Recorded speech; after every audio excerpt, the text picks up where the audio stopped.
Motorway police beat number 20 Lodhran के अफसरान ने डिस्ट्रिक्ट हेडक्वार्टर अस्पताल के डॉक्टर्स और पैरामेडिकल स्टाफ को कोरोना वायरस के खिलाफ जंग में बेहतरीन कारकर्दगी करने पर खराज तहसीन पेश करते हुए इस्लामी दी। मजीद डॉक्टर कासिम अब्बास बलोच की इस रिपोर्ट में। मोटर पुलिस बीट नंबर 20 के डीएसपी सैयद रिजवान शाह व दीगर अफसरान डिस्ट्रिक्ट हेडक्वार्टर अस्पताल लोधरा में पहुंचे।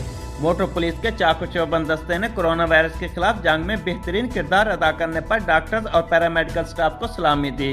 DSP motor police Syed Rizwan Shah व दीगर अफसरान ने डॉक्टर्स और पैरामेडिकल स्टाफ को खैराज तहसीन पेश करते हुए फूलों के गुलदस्ते भी पेश किए।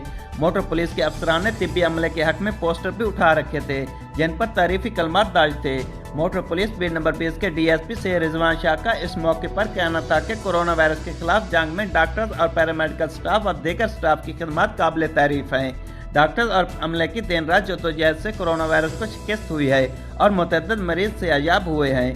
डॉक्टर्स और अमले ने अपनी जान खतरे में डालकर दूसरों की जिंदगियां बचाई हैं। ये असल में इंसानियत का जज्बा है। DSP motor police Syed Rizwan Shah का मजीद कहना था कि लोधरा में डिस्ट्रिक्ट हेडक्वार्टर अस्पताल के एमएस डॉक्टर नबील सलीम व दीगर टीम की मेहनत और जज्बा काबिल तहसीन है। कैमरा टीम के साथ डॉक्टर कासिम अब्बास बलोच, राज न्यूज़ लोधरा।